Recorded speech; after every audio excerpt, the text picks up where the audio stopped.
Welcome back to A to Z Jobs Podcast, where we help you take control of your career one real conversation at a time. I'm Nate, your host and career coach, and today I'm pumped to have Sergio here. He's living that dual life we all think about, holding down his day job while building his dream on the side. If you ever wanted to chase your passion but can't afford to walk away from that paycheck, Sergio's got the real, unfiltered playbook you need to hear. Sergio, thanks for joining us on A to Z Jobs Podcast. Great to have you. Thanks, Nathan, for inviting me. No problem. So let's jump right in. So tell me about yourself. Tell me about your career and what inspired you to pursue it.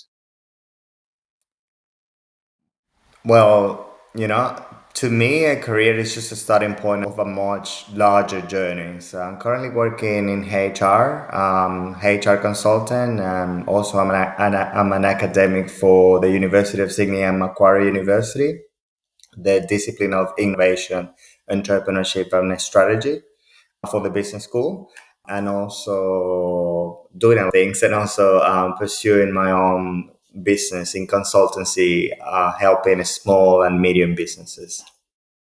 Fantastic. So what inspired, I guess I understood recently that what inspired was actually my parents.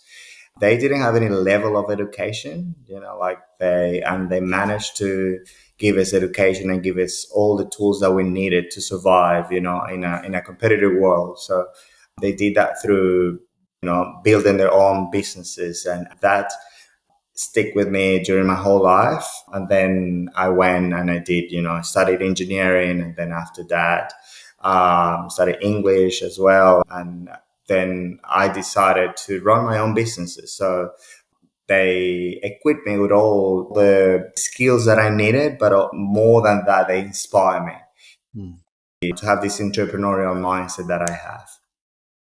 That's fantastic. So, okay, you have an accent. Tell me your personal story. Where are you from? Where are you living? Tell me a bit more about you. Sure. So I live in Sydney. I've been here 15 years. I'm from Venezuela, South America. Yes, I came in 2011. Came here, studied a master's degree in commerce, major marketing and strategic management. And then I set up my own business here. Most of the people in the Latin community will know me because of that business. It was in Newtown for 10 years. And then we recently closed. And then I decided in 2019 to move into a different career path, which is the university, coming back to the workforce through the university. Fantastic. Okay. There's lots happening here. So let's break it down a little bit more. So yeah. Tell me, so what is your career? How do you elevate a pitch? You've got a minute to tell the audience who you are and what you do. So give me your best elevator pitch. Okay. All right. So I'm a business consultant. I work for the University of Sydney and Macquarie University, academic as well. And I help small and medium businesses to put together the business ideas. Okay. So it's really helping get that clarity. Okay. Yeah. And tell me about your education. It's a bit of a different journey for you. So you came to do your masters, and what education or training got you to where you are? I think, when I did a bachelor's in engineering back home, and then also a master's degree in management. From there, I realized that I really like anything related with projects, anything related with business, because you sort of study some of those subjects and then my first experience was more in consultancy. So then that's when I started realizing, okay, this is something I like. This is something I'm passionate about. But then always at the back of my head, I wanted to set up my own business and have that first-hand experience. So even if I got all these different qualifications, came here to Australia, studied a master's degree in commerce, for me, it has been more about the experience, that it goes hand in hand with, what do you want to do? And it help you also to discover why you want to be as well.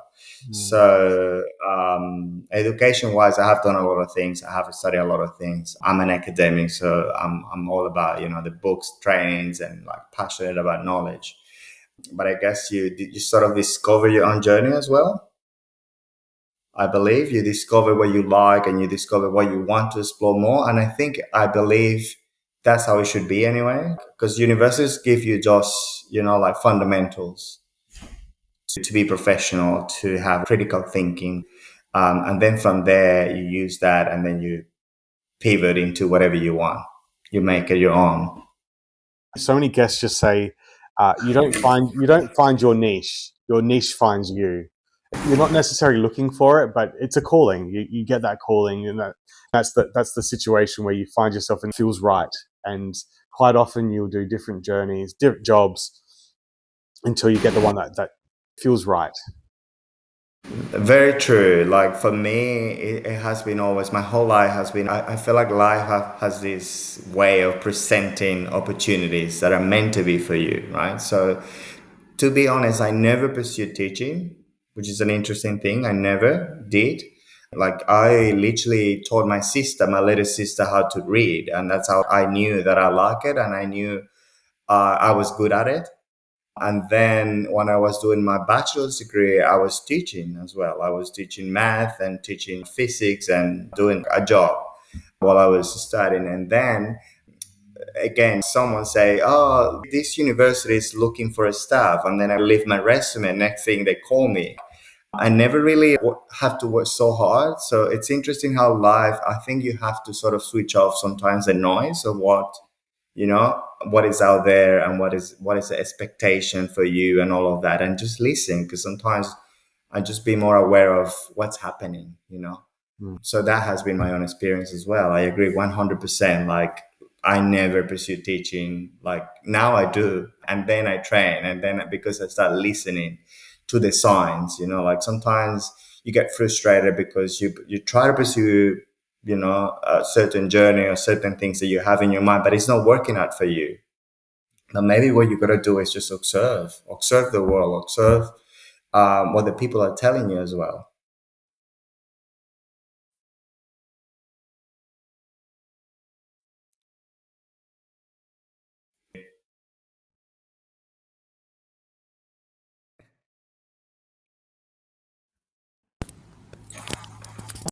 Okay. Yeah. One of my clients, she lives in Taiwan, and she studied journalism. She wanted to be a journalist, got her dream job. She's a financial journalist. She's done it for a year, and she goes, actually, this isn't what I thought it would be. But she made that pivot early. The core of it is that she knew the transferable skills, similar to yourself, that you taught your sister to read and go, actually, I enjoy this. She's the same. She enjoyed the teaching aspect of being a journalist, to share stories, to help people. So she's actually now become a teacher. So even though you may have visualized a career, it's recognizing those transferable skills and how they overlap with many other industries. Very true. Same thing happened to me when I went to the first interview and I landed on this job for the business school. I managed to get that job because I had real business experience. I was running my business, so I was able to use that transferable skills to showcase this is a value I can offer. So sometimes you got to think about how you can offer that. And teaching, for example, is a transferable skills that I have used. I use the whole time for in my consultancy practice with my clients. It sort of makes sense for a consultant to be an academic as well, because you're always exposed to ways of teaching people, to current information, to understand the trends and what's happening out there. Absolutely. So this next question, I'm going to leave it quite broad for you, so you can choose to answer it academic or consultant. But what's the best thing about your job? The best thing about my job, I'm always teaching, and I think it can apply for both of them, to be honest. Like teaching is like a passion for me. It's a passion of mine. Like it feels like nurturing an idea into a full-fledged project. Like it's just something that is an idea that it doesn't have any sort of form. So it's incredible fulfilling, that feeling of someone just pitch me something and then you see the results of that. It's great. I've seen it, like people just with these different ideas, and when I ask the right questions, they like you see them in the right direction, in the right track. Like it's something that there are no words to explain that, um, and then, as I said, like the best part of as an academic is that I could always use that in my practice. I can always use that in my consultancy exercises, because what is consultancy at all? It's just like asking questions. It's just really having these conversations. It's just giving a strategy to people. It's just giving direction to people with a lot of questions that they don't know how to start that, and just making the job easier for that person, because you have gone through your own journey and you have like find out your own answers. So yeah, and I guess that's something that I can apply in my own journey as well, which is great. Like when you are learning so much and you can apply it to yourself first of all, and then you can apply it for others. It's great. So I don't know. I guess learning and teaching, it's the best part of my job. But in terms of the career then, so what's the negatives? What's hard about your job, or what's something that you find challenging? Well, we were talking just before this, right? Offline, we were saying like how challenging it is to deal with customer service. It's really like it could be very draining. It could become, if you take it personally, if you don't have a way of, just taken on board or just not taking it personally, it could be, people are specific. I believe people are deep into attention nowadays, because we have a world where there's a lot of knowledge, there's a lot of understanding of a lot of topics. So that's difficult, to highlight your value in a world that is full of competition, and that is in a world that is full of questions, that is full of challenges. So I would say that, and I think as well, people don't necessarily think creatively enough, like used to thinking in the problem solving way. We've relied a lot on technology, and that could be also very challenging. Like in both of my roles as a consultant and in my teaching or academic role, I find that people relied a lot on technology, and just get them out of that, which is a comfort zone. It could be quite um, it could be quite hectic, taxing, really. But once they're out of that, there's a lot of ways how they can learn that, which is the good news. Yeah. It's one of those things like AI is obviously a part of life now. It's going to be here forever. But it's interesting how soft skills are now becoming more prominent, and how you need to use those soft skills to sell yourself in interviews now, because everyone can use AI. Everyone's using the same descriptions. Everyone's got the same cover letter these days. So it's that personalization, and using your soft skills is actually now how you stand out, and how you challenge the system. And I believe, Nathan, is also like understanding that you need to acknowledge that, like you need to acknowledge that, yes, there is AI, there is ChatGPT. Let's not pretend that it doesn't exist. It is a thing, You can use it to be more creative, though. So it's just how you use those tools or those resources out there. Oh, absolutely. Look, I fully support AI. I love it. It makes life a lot easier. But your unique selling point is going to come from your soft skills and your personality more so than That's ever. right. More so than ever. So, in terms of either academic or consultancy, if you were to start again and you had your clear vision of, I want to do this, is there a faster process you would take, or would you perhaps have studied something different? As I said earlier, like career is just a journey, and you gotta be aware of, I think when you're younger, you're probably more arrogant, you're probably more close off. And something that helps to grow as an entrepreneur or as a professional is just to be open to people, to build, um, to build a network, to be able to listen as well. What are the issues out there? to listen to people who have gone through that journey as well.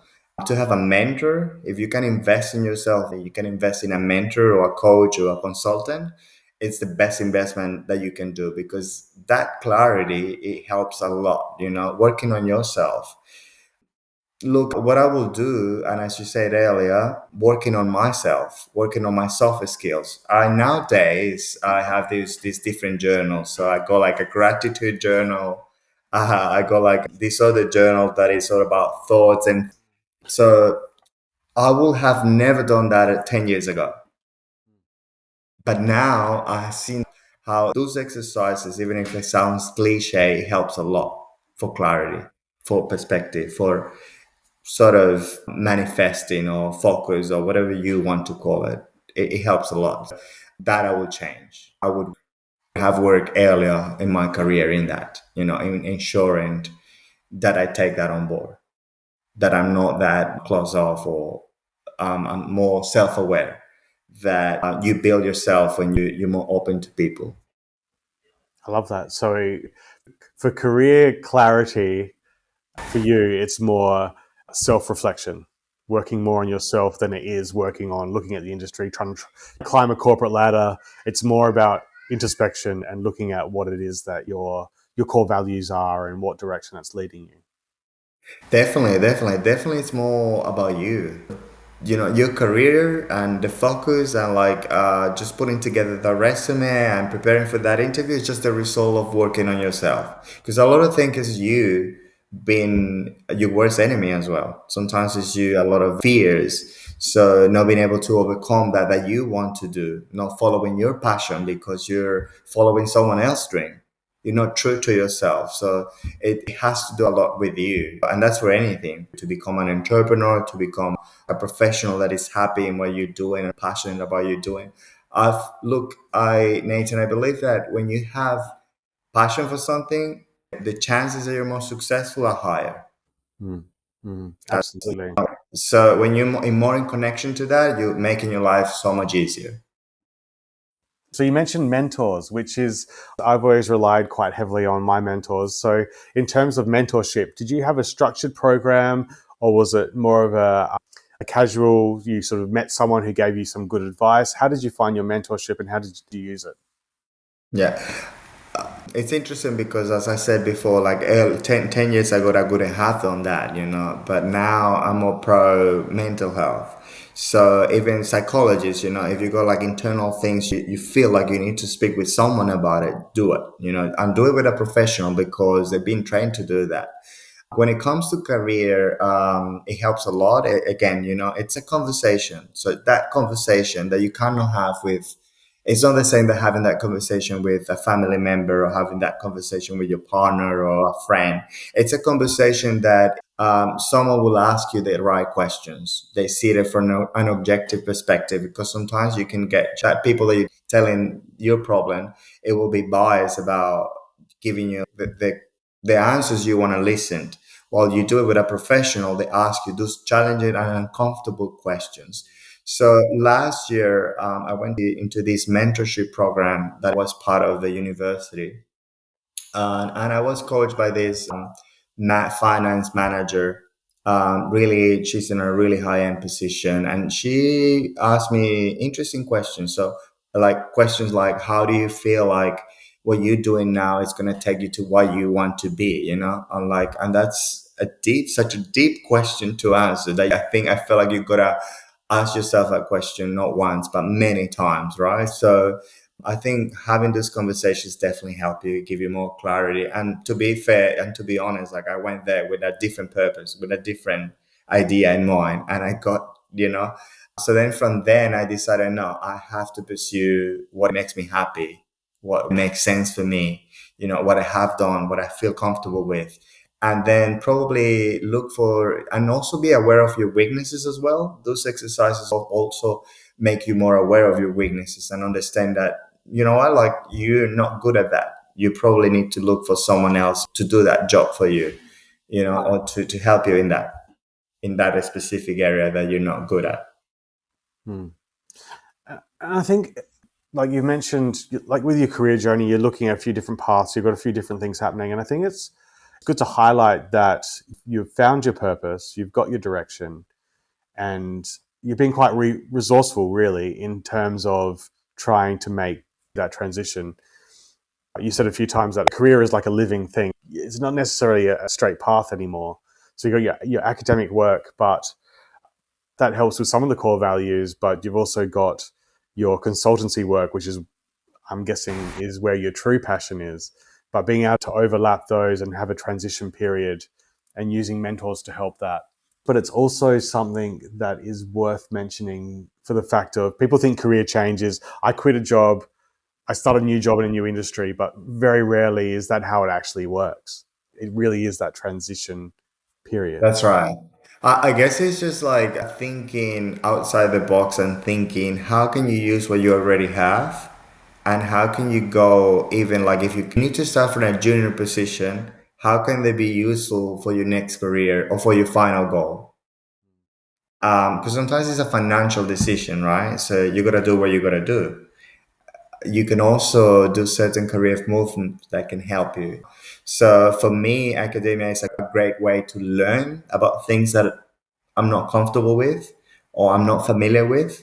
So that's why I decided to go that path. And to be fair and to be honest, my current role, which is in HR, I have like bit and pieces about HR in my career, but not really like a full on role. So I learned a lot from that. And it makes sense for me to know about HR because a business consultant needs to know about marketing, needs to know about business development and HR because HR is such an important, it's such a key part of your any business really. You don't run a business by yourself. You need to hire people, you need to recruit people, and you need to be able to encourage, and mentor those people who work for you if possible. Mm-hmm. So, what resources then? So, from what you've said, you're a continuous learner. You're always reading. You're always learning. Is there any particular book or podcast or website? Is there something that you rely on to help with resources? Myself, well, as I said, I work with these gratitude diaries and all. And from that, I got into more the in-depth resources, like I ask questions about like practices in the industry or like I connect to, I go to, nowadays I go to a lot of events. The events that it makes sense for me to attend. Like last week, I went to Tech Talk because it makes sense for me who pretty much my business is about education and I work in education. It makes sense for me to go to an educational event, right? So I went there and it was great. It was the best investment and great network as well. So, and there's a lot of free stuff out there as well that you can go. So any entrepreneurial, I go to that, because it is always learning in that and having those conversations, sometimes just a simple, when you go to a gathering and you're full of, in a room full of strangers, you can ask those questions like, what do you do for work? And that's how like relationships, that's how like you can build on your social capital. It's such an important key. You don't build yourself or you don't build a career on your own. You need people around that can help you and build this is great. It's a great best resource or the best advice I could probably give to someone is that. I agree completely. Look, I think networking is one of those things that people love or hate, but I encourage everyone to get out there and get networking. And I challenge the mindset. Like people think, oh, networking, I'm going to talk about myself. I hate it. But it's not that. Networking to me is an opportunity to hear other people talk. I'm an introvert. I'm one of those people who doesn't love just getting out there and talking about myself. But what I do love is hearing people's stories. So I see networking as an opportunity to hear people's stories and I get inspiration from that. And it's interesting how people have their journeys like, and you get those conversations that happen at the right time. At the end of the day, you make the decision and you just have to do it. And it's very basic advice, but there's moments in time where you have the advice you need at the right time. And I find networking is one of those opportunities to get that advice that you didn't realize you needed until you're there and you're meeting people. That's very true what you're saying there. It's like that networking can lead you to steps, action steps to do what you want to do. You won't find that if you stay at home, but action, some little action will always help. You just need to start. You just need to start, and then Yeah. the journey takes you. So to wrap up, is there any mantra, any quotes, any inspiration that you would like to share? I guess I made a commitment to choose happiness and I stayed true to myself, true to my convictions, because it's fundamental to my success. You don't follow someone else's dream, follow your dream, follow what feels right. Like you're gonna live a life driven by you gotta pay a mortgage. So you're gonna say in that role won't make you happy. Won't make you happy, unfortunately. So choose happiness and stay true to myself. That's, my motto. I love it. Choose happiness. I think Yeah. that is something It's a, everyone can take. yeah, it's a choice. It is a choice to be happy. Like it's something that you gotta say, I'm deciding to be happy today, regardless of what's happening around there, like regardless of how difficult it is. And I know that myself, like I have to struggle so much being here an immigrant. English is my second language. I feel it felt at times that I have to work harder for everything. But that's okay. As long as I do it with happiness, with optimism, and it feels right to me, then I will try. I got the no already. Perfect. What a lovely Try way. everything. I would say it will be the second mantra. Yeah, yeah. Choose happiness and try everything. And that's it. You just got to get out there, see where the journey takes you, and do it with a smile. That's right. Perfect. Thank you, Sergio. It's been great having you, and thank you for sharing your journey. Thank you, Nathan.